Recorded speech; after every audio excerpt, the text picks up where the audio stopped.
You will want to have out your statistics summary for PSSAs set of papers. It's 2 pages that are stapled, and we're actually going to be working on the back of the first page, about halfway down, underneath where it says range. Find the word that says sampling. There's a paragraph down below that we are going to read.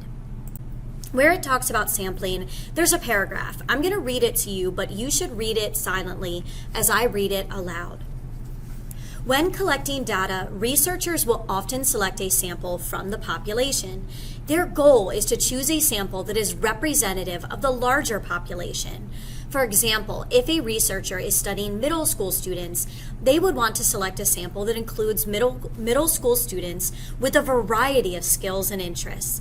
If a researcher selects a sample that is too small, or a sample that includes, for example, only students who are on the honor roll or only students who are on the soccer team, the sample would not represent the population and would not be valid.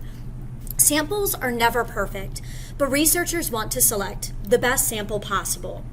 One way to do this is to select participants randomly rather than with some sort of preference.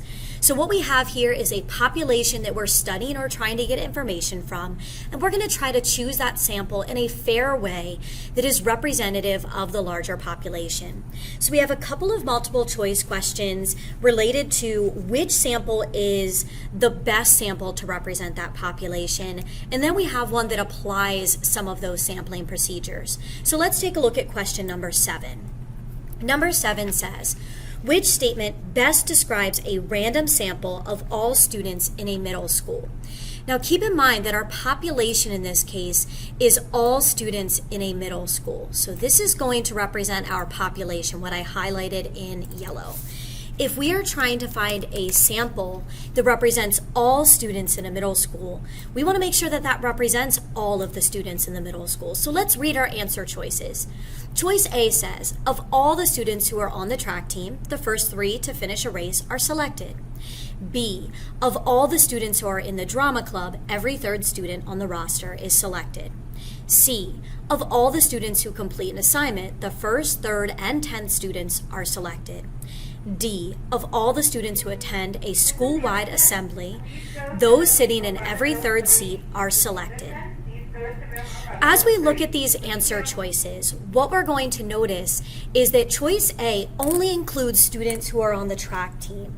And we want to make sure that we're looking at all of the students in the middle school. So choice A is not going to be representative of the larger population. Let's look at choice B. We are looking at students who are only in the drama club. And again, not every student is going to be in the drama club. So choice B will not represent all middle school students. In choice C, we are looking at only students who complete an assignment. And we know not every student is going to complete that assignment. So C is not representative of the larger group. Choice D is, and the key phrase here is that we're looking at a school-wide assembly. So all students are attending that assembly, and we are looking at students sitting in every 3rd seat. So we are randomly selecting those students, not with any sort of preference, not just in one grade level. We're looking at every 3rd seat throughout the entire auditorium. So choice D is going to best represent the larger population. All right, let's take a look at number 8, so flipping to the next page. Lee will conduct a survey at his school. He will select a random sample of students at the school to take the survey. Which sample is the best random sample for Lee to use? Every other student in the drama club, which is choice A. Choice B, every 5th student who enters the school. Choice C, every student who rides the same bus as Lee. Or choice D, every 4th student in Lee's homeroom class. Now keep in mind, in terms of our population here, we are looking at the students at the school. We're not looking necessarily at one grade level, but students who are at that school. That's going to represent our population. In choice A, when we're looking at every other student in the drama club, we're only looking at students who are in the drama club, which isn't going to include all of the students at the school. So that's not going to best represent the school or our population. every fifth student who enters the school. This one sounds pretty good because we're looking at students who are coming into the school. Yes, we might have students absent on a given day, but we are looking at all of the students in the school from all different grade levels, all different types of students. This one is going to best represent the students in the school. Looking at choice C, since we're only looking at students who ride the same bus as Lee, that's not going to represent everyone in the school. We're only going to be looking at students on one bus. We're excluding car riders, and we might only be looking at students from one area or one location.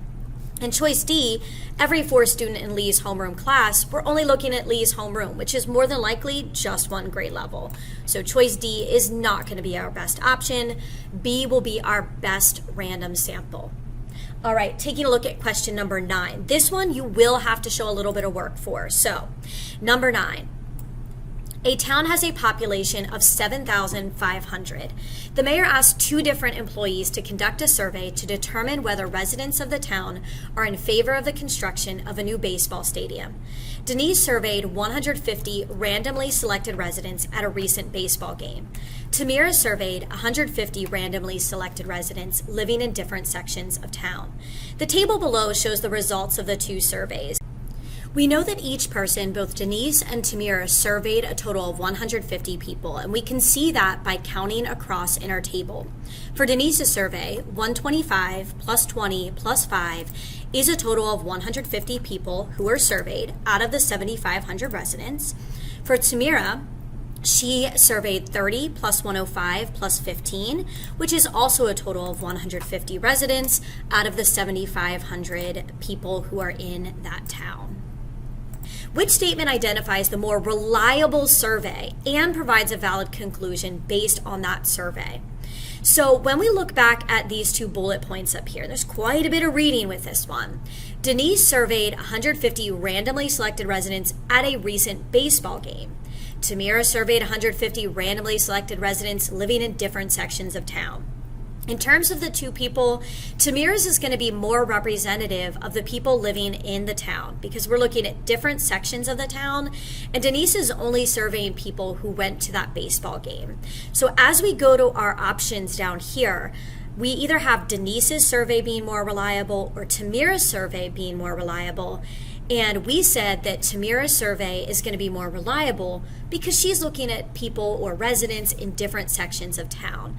So that means we can eliminate choices A and B. Those are not going to be accurate. So let's go to choice C and D. C says Tamira's survey is more reliable than Denise's survey, and approximately 1,500 residents of the town would likely be in favor of the construction of a new baseball stadium. So we're looking at how many people in Denise's survey said that they were in favor, Tamira's survey said that they were in favor of a new baseball stadium. So Tamira's survey, 30 people said that they were in favor out of the 150 people who were surveyed. We want to predict how many of the 7,500 total residents, which is in the beginning parts of number 9, would be in favor of the baseball stadium. So we can actually set up a proportion for this. 30 out of 150 people said that they were in favor. We want to figure out how many of the 7,500 residents in the town would be in favor.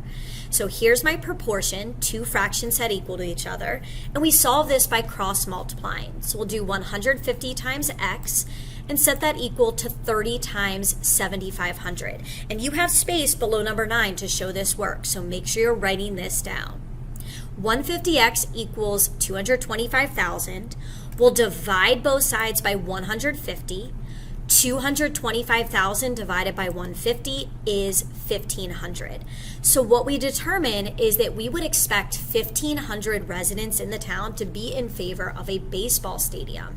And when I look at choice C, it says Tamira's survey is more reliable than Denise's survey, and approximately 1,500 residents of the town would likely be in favor of the construction of a new baseball stadium. And with the math that we did, we determined that we would expect about 1,500 to be in favor.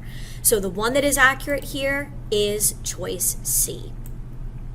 Now that one's a little bit harder because we do have to set up a proportion and solve. There's lots of words here too. So break it down step by step, highlight, underline things, eliminate any choices that don't make sense like A and B, since Denise's survey is not as reliable and not as accurate.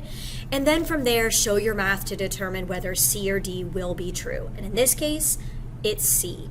Again, make sure you have this work jotted down, so if you need to pause the video, do that. And you can pack up your things and work on your math learning path with the remaining time that you have left today. Thanks for listening.